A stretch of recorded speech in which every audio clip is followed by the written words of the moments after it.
I will never forget the moment I saw those 2 pink lines on the pregnancy test. My hands were trembling as I stared at the little plastic stick that would change our lives forever. After 3 years of marriage, Mike and I had been trying to have a baby for the past 6 months, and finally, it was happening. I was in our bathroom at 6:30 a.m. on a Tuesday morning in March. Mike was still sleeping in our bedroom, and I could hear his gentle snoring through the thin walls of our modest apartment. I had woken up feeling nauseous for the 3rd day in a row, and something inside me whispered that maybe, just maybe, this was it. The pregnancy test instructions said to wait 3 minutes, but the lines appeared almost immediately. 2 distinct pink lines that meant yes, positive, pregnant. I sank down onto the closed toilet seat, clutching the test in my hands, and felt tears of joy streaming down my face. Mike and I had talked about having children from our very first date. We both came from large families and dreamed of creating our own little clan. He would often joke about teaching our future son how to throw a baseball or walking our daughter down the aisle at her wedding. These conversations always made me fall in love with him a little more each time. I sat there for 20 minutes, just staring at the test, planning how I would tell him. Should I wake him up right now? Should I wait until breakfast? Should I buy a cute card or baby shoes to surprise him with? My mind was racing with all the wonderful possibilities. Finally, I decided I couldn't wait another second. I tiptoed back into our bedroom, where Mike was just starting to stir.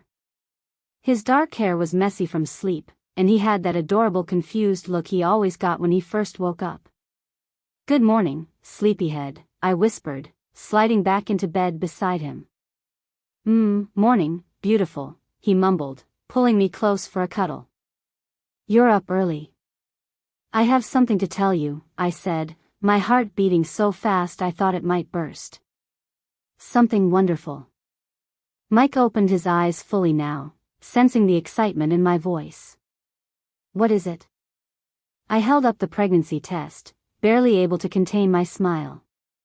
"We're going to have a baby." The silence that followed felt like it lasted forever, but it was probably only a few seconds. Mike stared at the test, then at me, then back at the test. His expression didn't show the joy and excitement I had been expecting. Instead, his face grew cold, almost suspicious. "What did you say?" he asked quietly. "I'm pregnant, Mike. We're going to have a baby," I repeated, still smiling despite the growing knot in my stomach. Mike sat up abruptly, running his hands through his hair. When he looked at me again, his eyes were hard in a way I had never seen before. "This child isn't mine." The words hit me like a physical blow. I actually gasped, feeling like all the air had been sucked out of the room. What did you just say?" I whispered.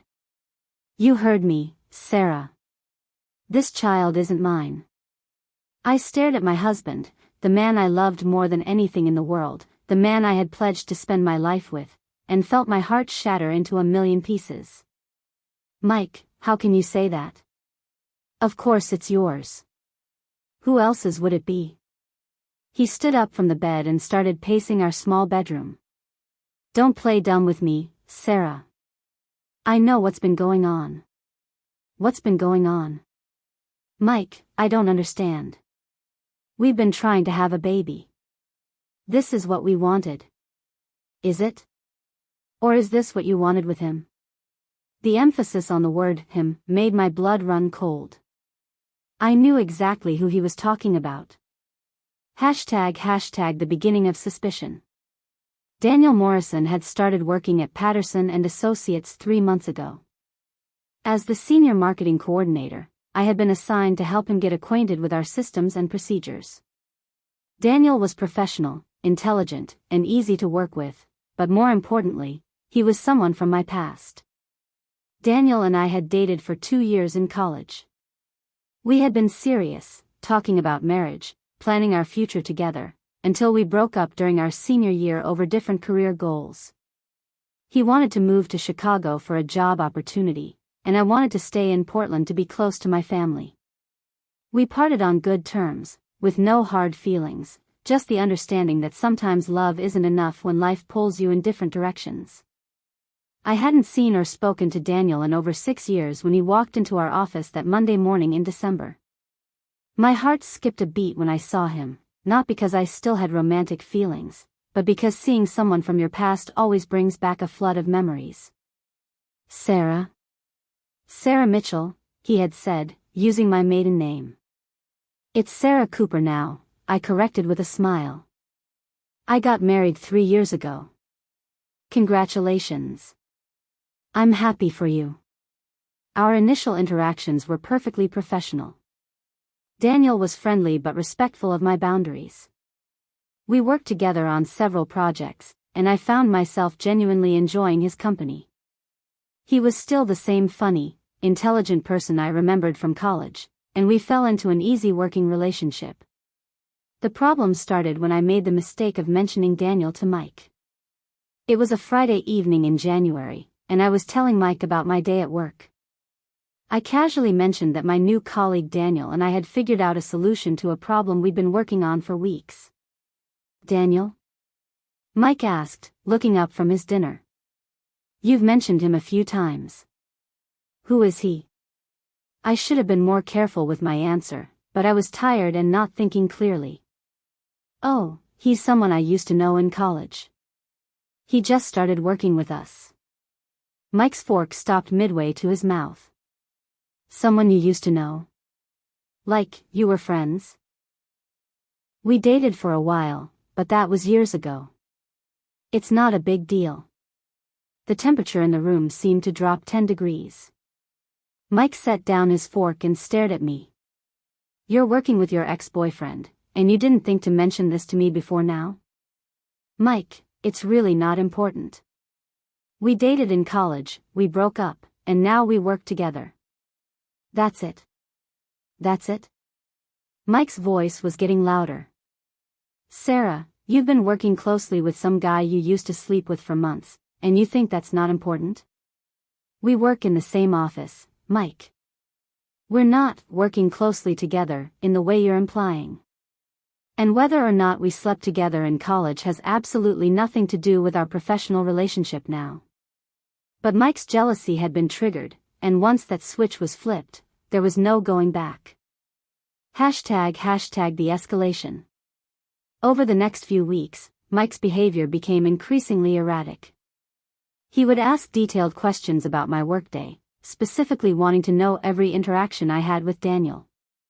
He started calling me randomly throughout the day, claiming he just wanted to hear my voice, but I could tell he was checking up on me. Where are you right now? He would ask.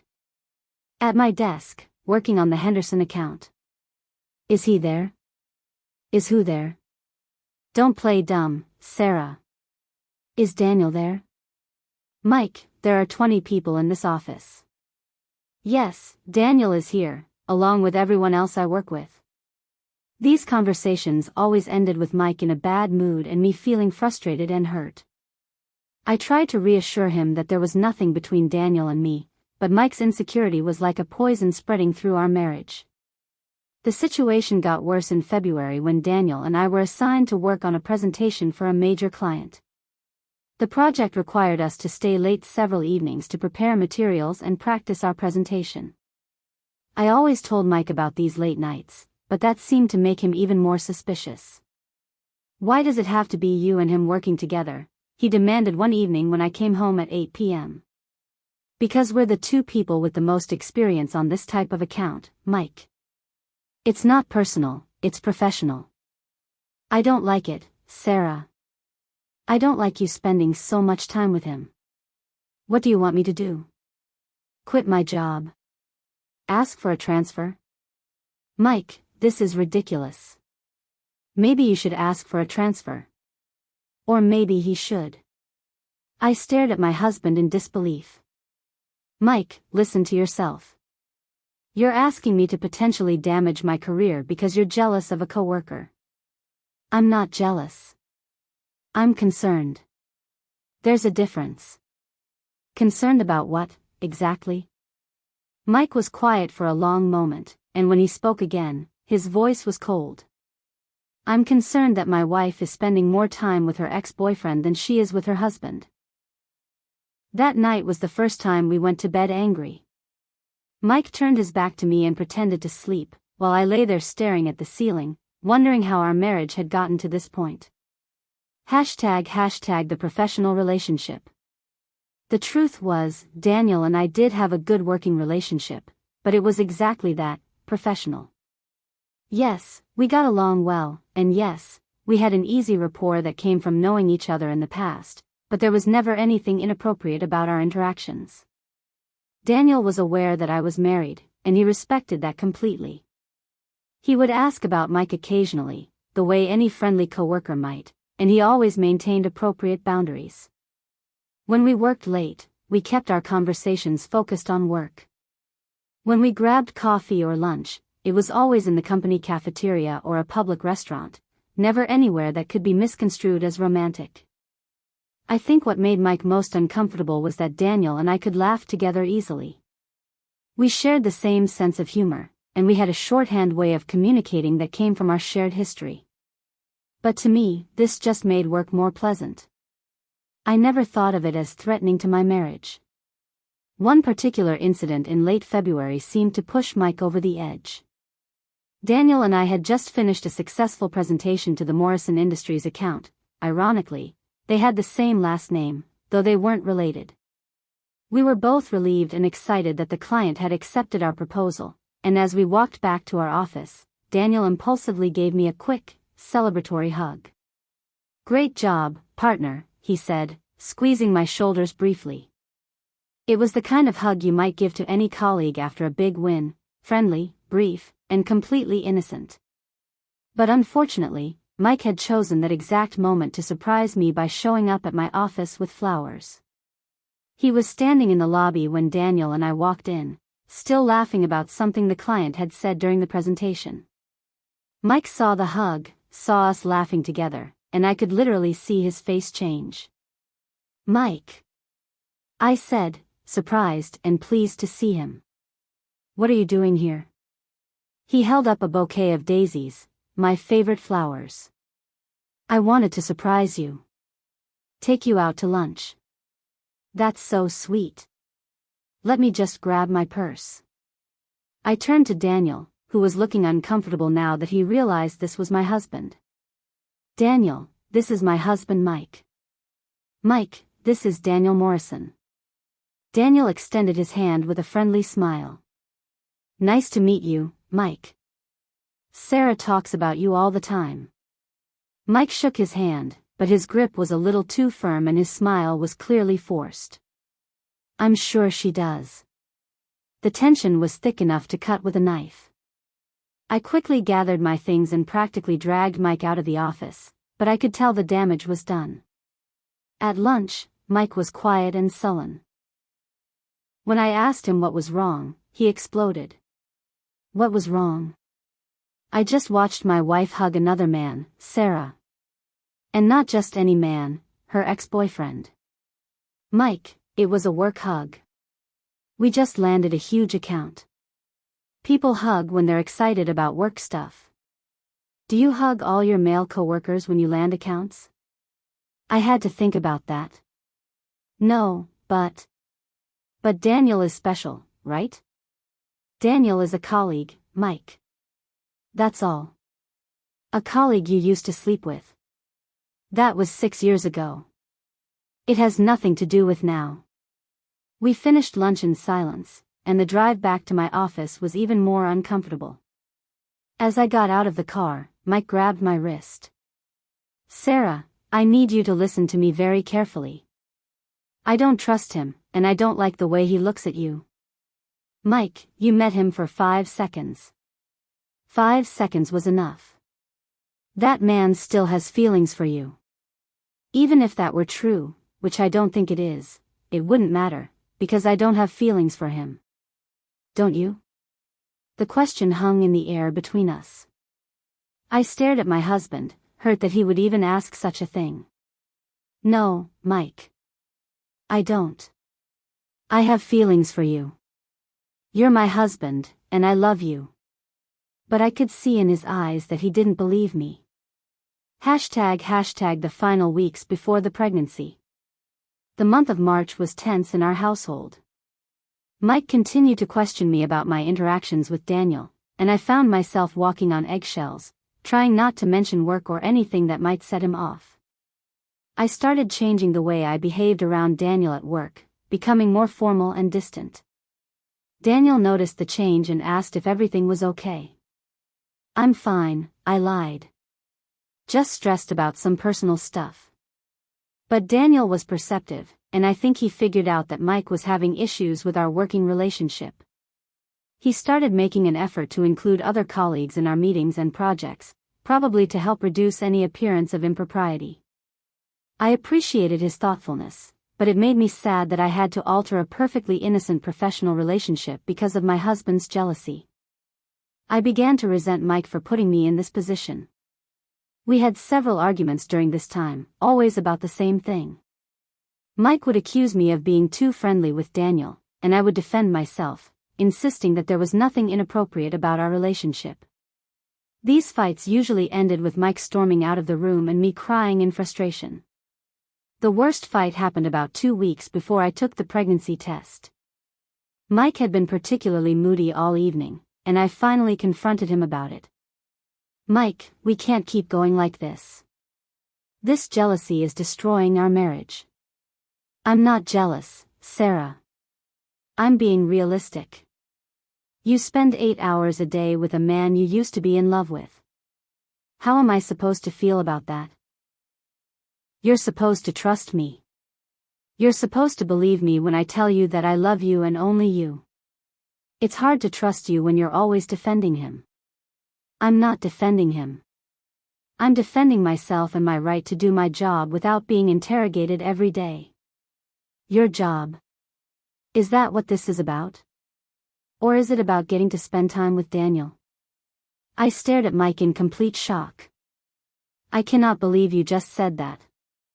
Mike, I have worked at Patterson and Associates for 4 years. I love my job, I'm good at it, and I'm not going to apologize for working with a colleague, even if that colleague happens to be someone I dated in college. Maybe you should think about whether this job is worth risking our marriage over. Maybe you should think about whether this paranoia is worth risking our marriage over." We both went to bed angry that night, and we barely spoke for the next 3 days. ### the morning after. So when I woke up that Tuesday morning feeling nauseous and realized I might be pregnant, I thought this baby would be the thing that brought us back together. I thought Mike's joy at becoming a father would overshadow his ridiculous concerns about Daniel. I thought our love for our child would remind us of our love for each other. I was so naive. Instead, standing there in our bedroom, holding that positive pregnancy test, watching my husband accuse me of carrying another man's child, I realized that our problems were much deeper than I had thought. "Mike, please," I said, my voice breaking. "Please don't do this. This baby is yours. We've been trying to get pregnant." "Have we? Or have you been trying to get pregnant? What is that supposed to mean?" Mike stopped pacing and looked directly at me. "It means that maybe this isn't the accident you're pretending it is. Maybe this is exactly what you planned." "Planned? Mike, you're not making any sense." "Aren't I? You've been working late with Daniel for months. You've been coming home glowing and happy after spending time with him. And now, suddenly, you're pregnant." The implications of what he was saying hit me like a truck. "You think I've been cheating on you?" It wasn't a question. It was a statement of the horrible realization that my husband, the man who was supposed to know me better than anyone, thought I was capable of adultery. Mike didn't answer, but his silence was answer enough. I set the pregnancy test down on the dresser and walked out of the bedroom. I needed to get away from him before I said something I couldn't take back. In the kitchen, I made myself a cup of tea with shaking hands, trying to process what had just happened. My marriage was falling apart at what should have been the happiest moment of our lives together. Mike appeared in the doorway a few minutes later, fully dressed for work. "I'm leaving," he said. Mike, we need to talk about this. There's nothing to talk about, Sarah. You know what you did. I didn't do anything. Mike, I have never cheated on you. Not with Daniel, not with anyone. Then prove it. How? Get a paternity test. The words felt like a slap across the face. You want me to get a paternity test to prove that my husband is the father of my child? If you have nothing to hide, it shouldn't be a problem. I stared at him in complete disbelief. 3 years of marriage, and this is what it had come to. Get out, I whispered. What? Get out of this house. Get out of my sight. I can't even look at you right now. Mike grabbed his keys from the counter. This conversation isn't over, Sarah. Yes, it is. After he left, I sat at our kitchen table and cried harder than I had cried since my father died 5 years earlier. I was pregnant with my first child, and instead of celebrating with my husband, I was sitting alone, wondering if my marriage was over. I called in sick to work that day.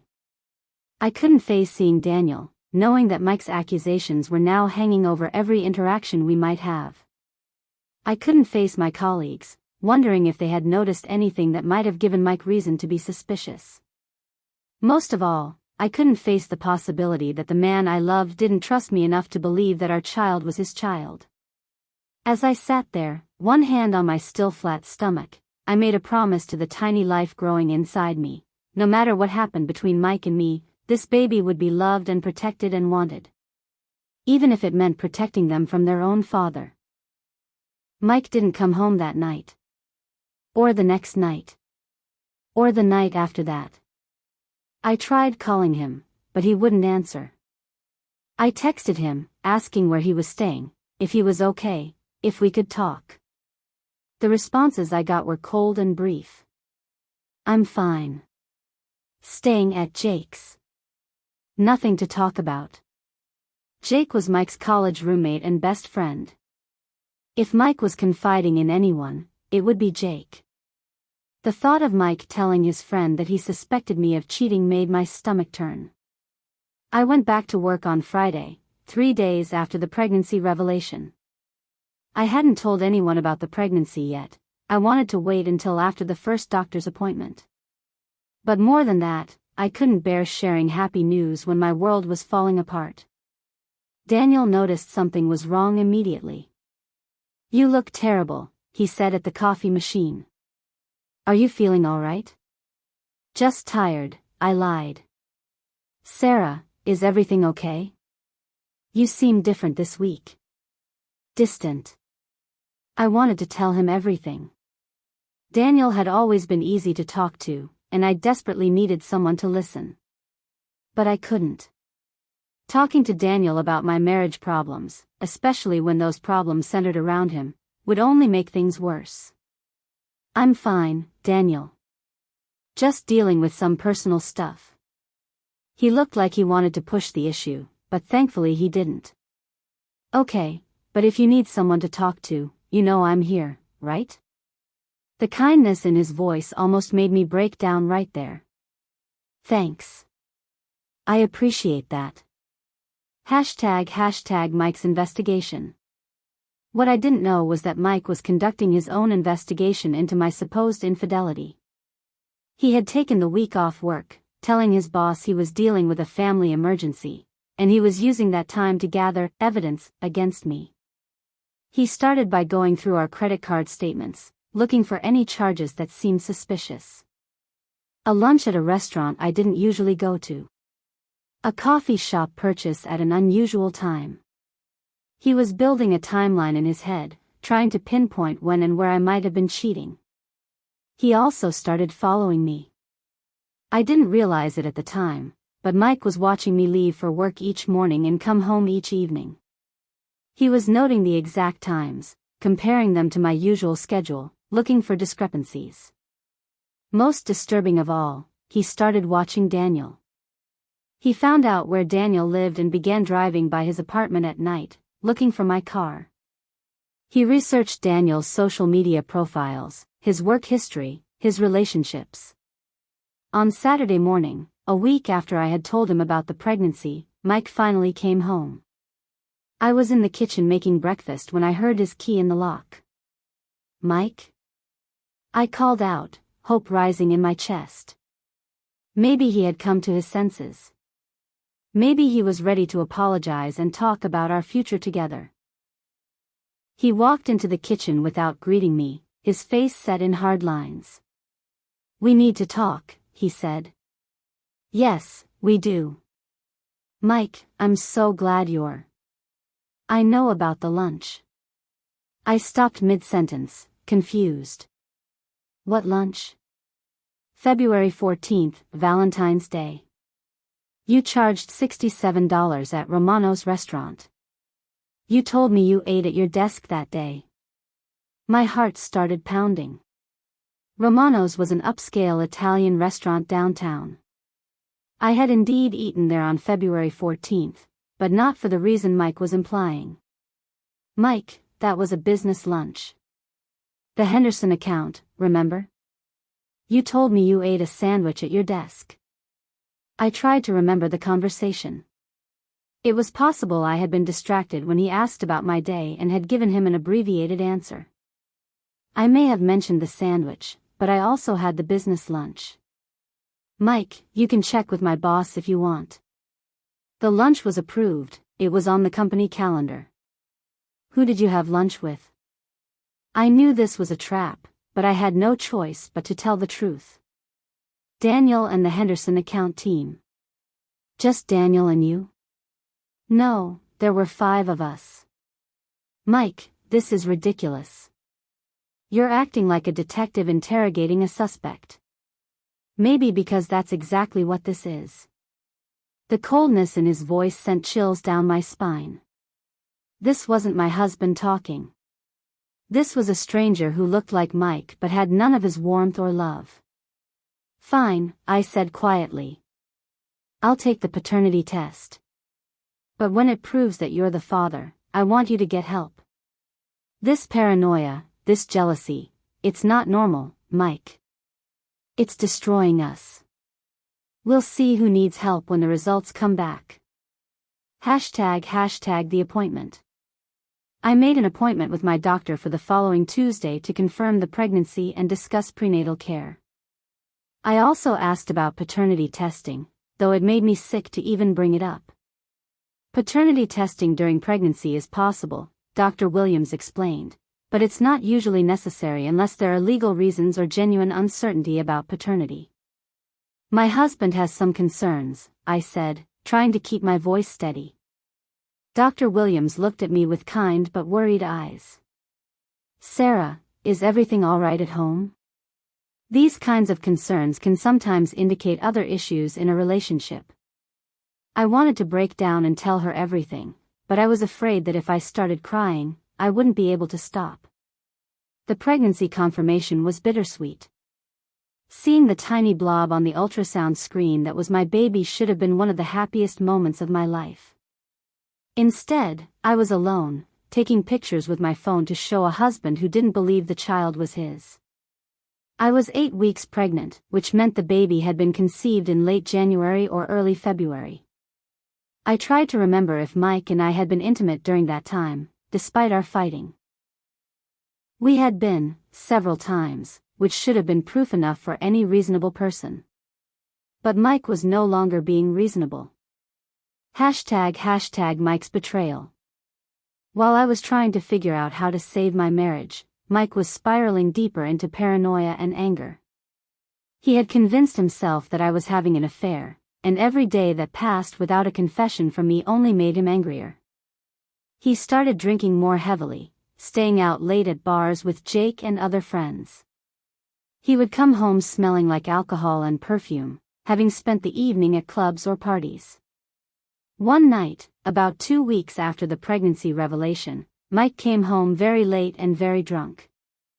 I was already in bed, but I heard him stumbling around the living room, knocking into furniture. I got up to check on him and found him passed out on the couch, his phone clutched in his hand. The screen was still lit up, showing a text conversation with someone named Melissa.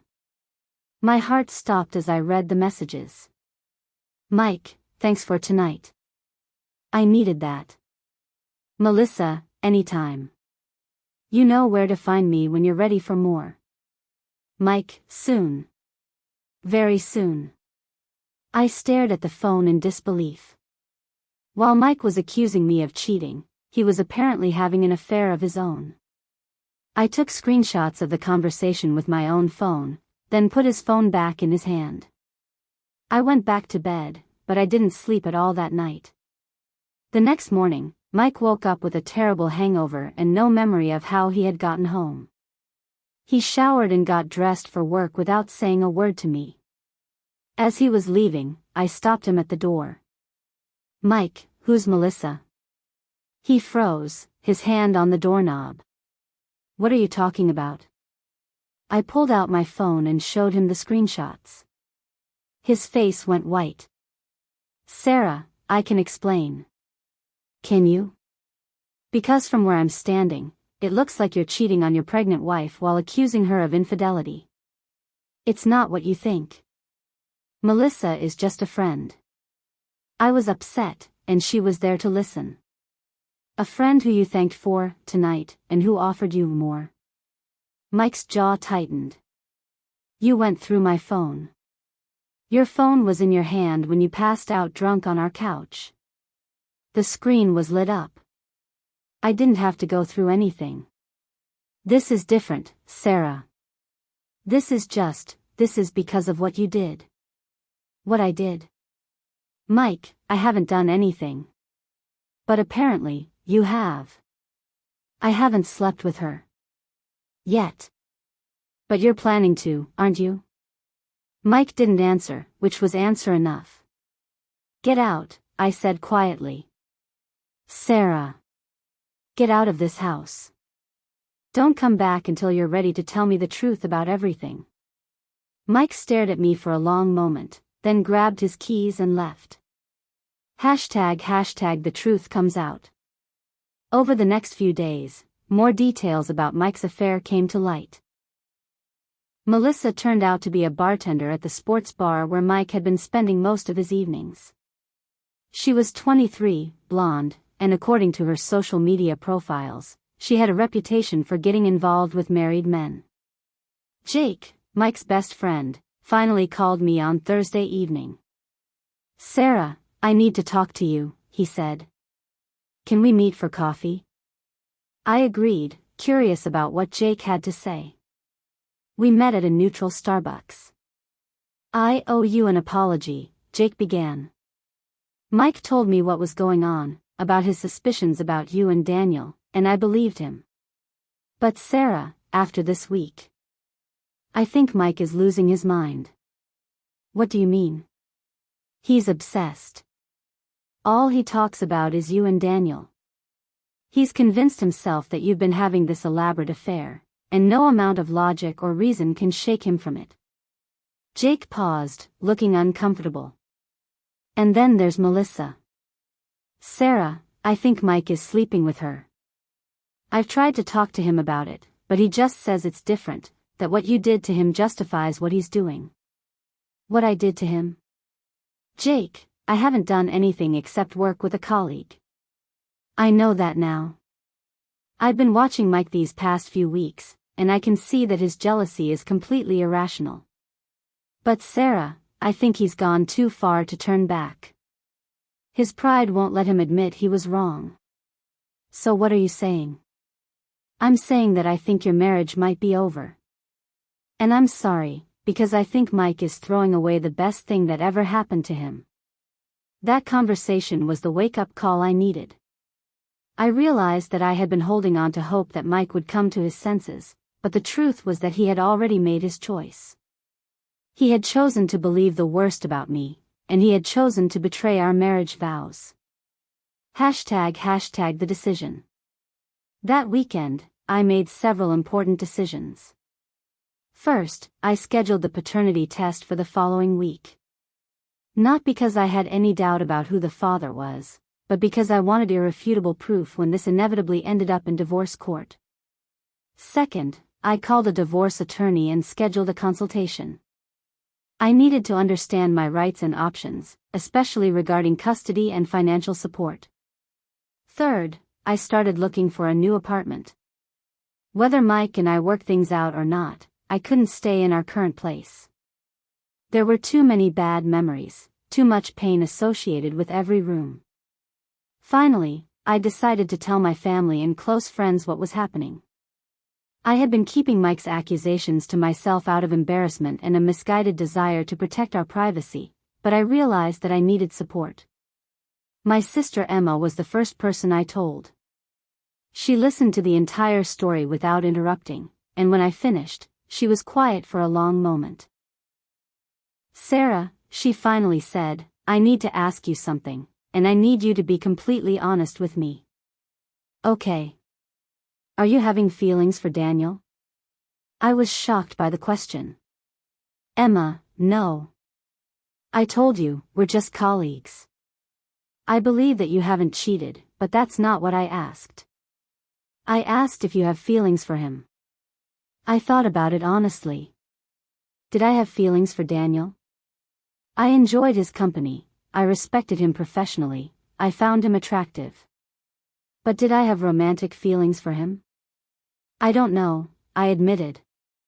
I mean, I care about him as a friend and colleague, but sometimes when I'm with him, I remember what it was like when we were together in college. How easy it was, how comfortable.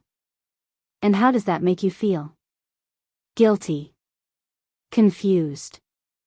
Like maybe Mike isn't completely wrong to be concerned. Emma was quiet again. "Sarah, having feelings for someone doesn't make you a cheater.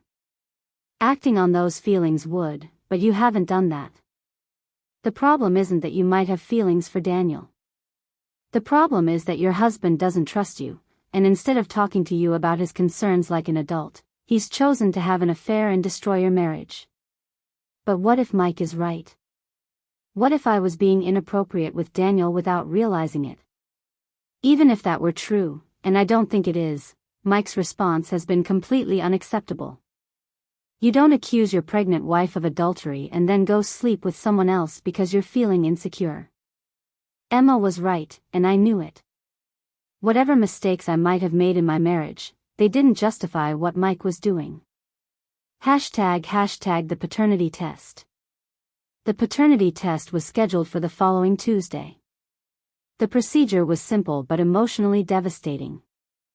I sat in the doctor's office, alone, while they took blood samples that would prove what I already knew, that Mike was the father of my child.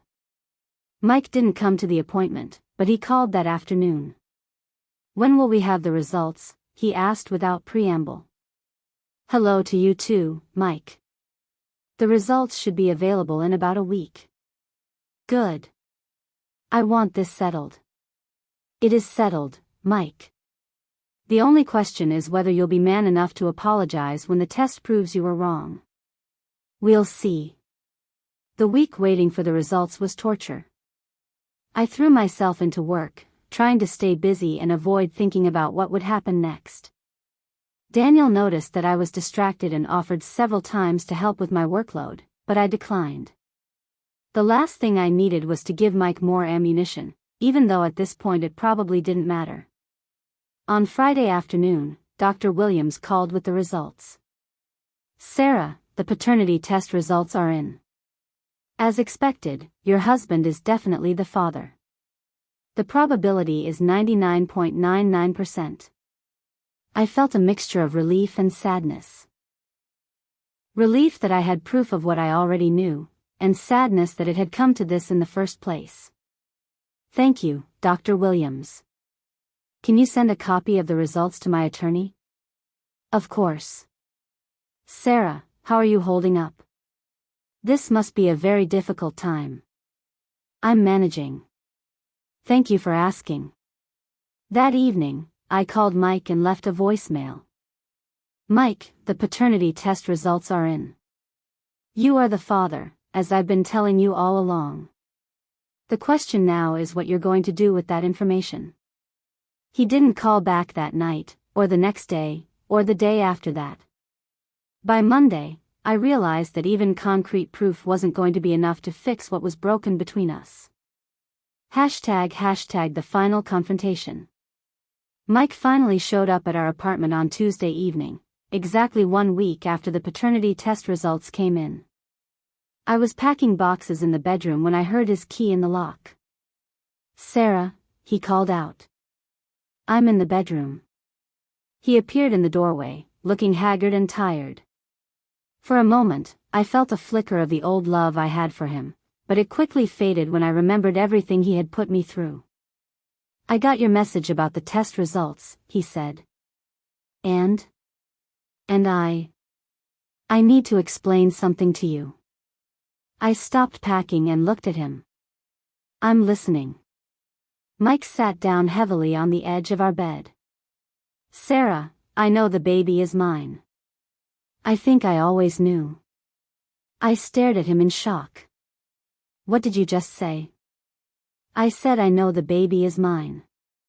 The paternity test just confirmed what I already knew deep down." "Then why?" I whispered. "Why did you put us through all of this?"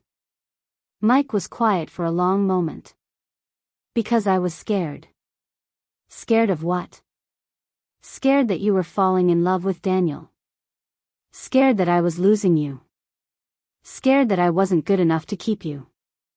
I sat down across from him, trying to process what he was saying.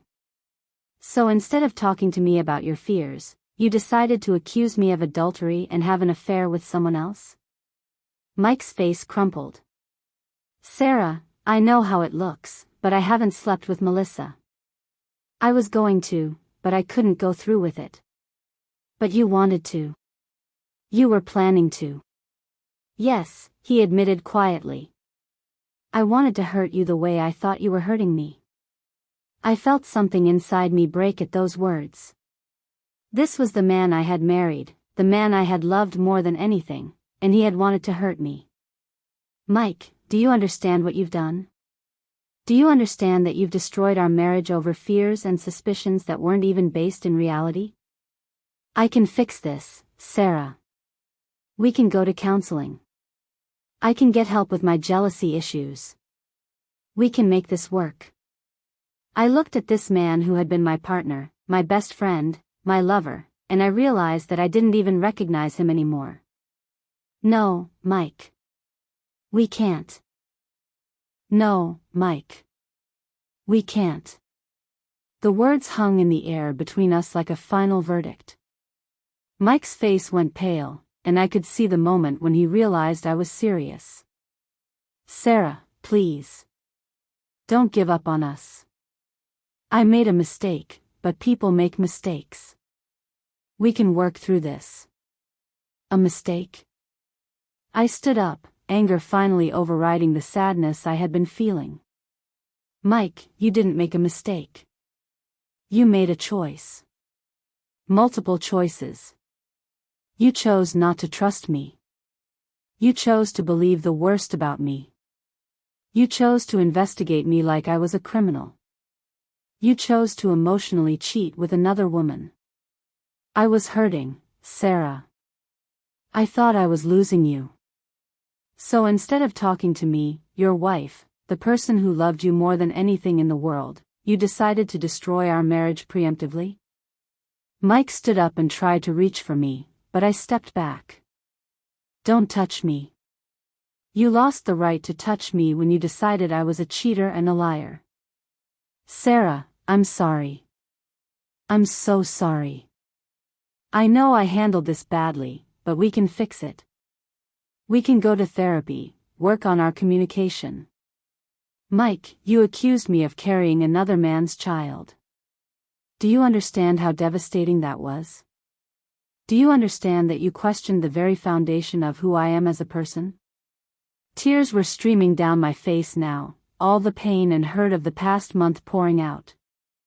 "I have never been unfaithful to you, not even in my thoughts, until you drove me away with your accusations and your paranoia." Mike sank back down onto the bed, his head in his hands. "What can I do? Tell me what I can do to fix this." "Nothing. You can't fix this, Mike. Some things, once they're broken, can't be repaired. Hashtag the divorce decision. I moved out of our apartment that weekend. My sister Emma helped me pack my belongings, and she was furious on my behalf. I never liked him, she said as we loaded boxes into her car. I always thought he was too controlling, too jealous. You never said anything. You were happy, or I thought you were. But Sarah, even before this Daniel situation, Mike was always questioning where you were, who you were with, what you were doing. That's not normal. Looking back, I realized Emma was right. Mike's jealousy had been a problem from the beginning, but I had dismissed it as protectiveness or passion. I filed for divorce the following Monday.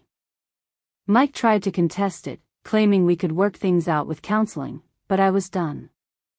My attorney, Janet Richardson, was a no-nonsense woman who had seen every kind of divorce case. Your husband's behavior constitutes emotional abuse, she told me. The accusations, the surveillance, the attempts to isolate you from colleagues, these are classic patterns of controlling behavior. I never thought of it as abuse. That's common. Emotional abuse can be harder to recognize than physical abuse, but it's just as damaging. The fact that he escalated to these accusations during your pregnancy makes it even more serious. Mike was furious when he was served with the divorce papers. He called me dozens of times that day, leaving increasingly desperate and angry voicemails. Sarah, you can't do this. This is our child. Our family. You can't just throw it all away. You know what, Sarah? Maybe I was right about you all along. Maybe you are a cheater and a liar. Maybe this is exactly what you wanted. That last voicemail convinced me I was making the right decision. Even faced with losing his family, Mike still couldn't take responsibility for his actions. Hashtag finding my strength. The next few months were the hardest of my life. I was dealing with morning sickness, divorce stress, and emotional trauma. There were days when I could barely function. But gradually, I began to find my strength. I started seeing a therapist, Dr. Sarah Chen, who helped me understand that Mike's behavior wasn't my fault. You mentioned feeling guilty about having feelings for Daniel, Dr. Chen said during one session. Can you tell me more about that? I keep wondering if Mike was right, if I was being inappropriate without realizing it. Sarah, having feelings for someone doesn't make you a bad person. It makes you human. The question is whether you acted on those feelings inappropriately. I didn't. But I enjoyed Daniel's company, maybe more than I should have. And how does that compare to your husband having an emotional affair and planning a physical affair? When she put it like that, the absurdity of my guilt became clear. One of the most surprising sources of support was Daniel himself. After I told him about the divorce, he was incredibly understanding. Sarah, I want you to know that I feel partially responsible for what happened, he said one day. Daniel, you're not responsible for Mike's behavior. Maybe not, but if I had known how he was feeling, would have handled things differently. That's exactly the problem, Daniel. We shouldn't have had to change our professional behavior because of my husband's irrational jealousy. How are you doing? Really? Some days are better than others. I'm scared about being a single mother, but I'm also excited about the baby. And honestly, I feel freer than I have in years. You deserve so much better, Sarah. Hashtag Mike's final betrayal. 3 weeks later, I learned the full truth about Mike's relationship with Melissa. Jake called me on a Friday evening, sounding upset. Sarah, I need to tell you something. About Mike and Melissa. Jake, I don't need to know the details. No, you do need to know this. Sarah, Mike has been lying to you. He did sleep with Melissa. Multiple times. I felt like I had been punched in the stomach. Even though I was divorcing Mike, learning that he had actually gone through with the affair was devastating. How do you know? Because Melissa called me today.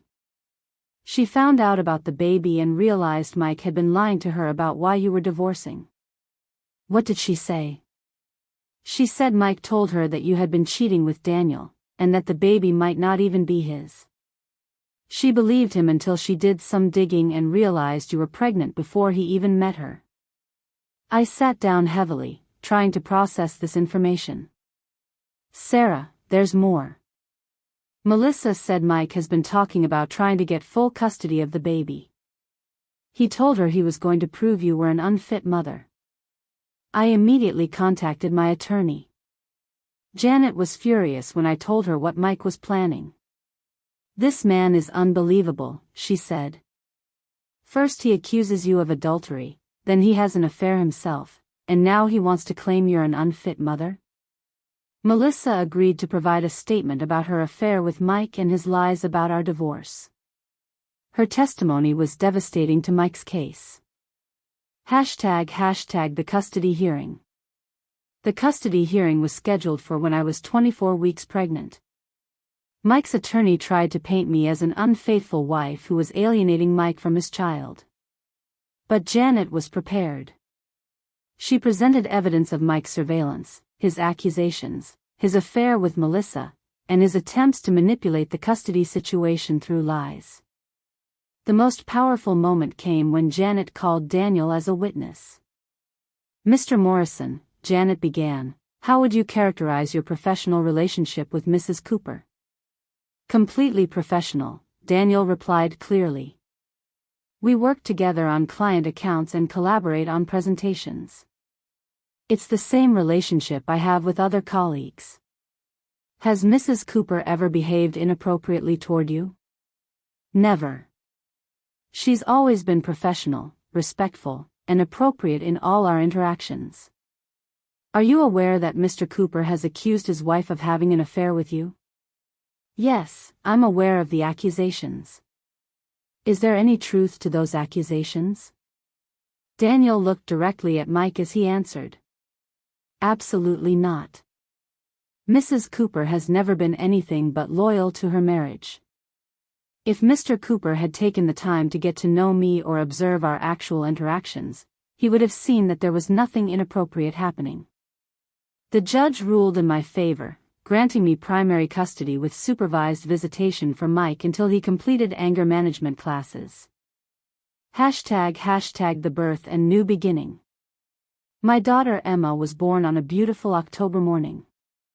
Daniel was actually the one who drove me to the hospital when my water broke during a client meeting.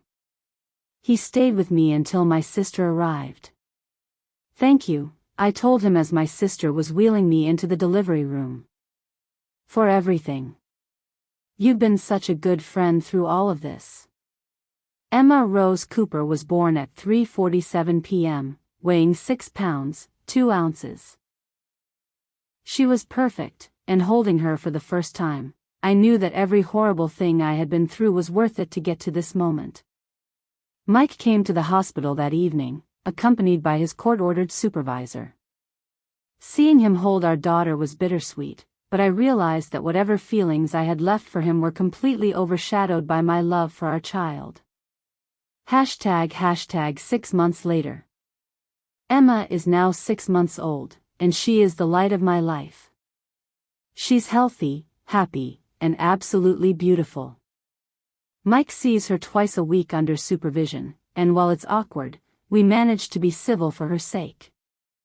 I've been promoted at work to senior marketing director, and I love my job more than ever. Daniel and I continue to work together professionally, and we've become good friends. There's no romantic relationship between us. We both agreed that it would be too complicated given everything that happened, but I'm grateful to have him in my life. I've also started dating someone new. His name is Alex, and he's a pediatric nurse I met at Emma's 6-month checkup. He's kind, patient, and wonderful with Emma. Most importantly, he trusts me completely, and I never have to defend my friendships or professional relationships. Looking back on everything that happened, I realized that Mike did me a favor by showing me his true colors. A marriage based on distrust and control was never going to work, and I'm better off raising Emma in a peaceful, loving environment than in a home filled with suspicion and anger. Mike still occasionally tries to reconcile, sending flowers or letters apologizing for his behavior. But I've moved on. I've built a life that's full of love, respect, and genuine happiness. When Emma gets older and asks about her father, I'll tell her that sometimes people make choices that hurt the people they love, but that doesn't mean she isn't loved. She has a mother who adores her, a growing extended family of friends who care about her, and a bright future ahead of her. As for Mike's accusation that started this whole nightmare, this child isn't mine. He was wrong in every way that mattered. Emma is mine, completely and totally mine, and that's exactly how it should be. I've learned that trust is the foundation of any relationship, and once it's broken, it's nearly impossible to repair. But I've also learned that I'm stronger than I ever thought possible, and that sometimes the worst things that happen to us lead us to exactly where we're supposed to be. Emma and I are exactly where we're supposed to be. The end.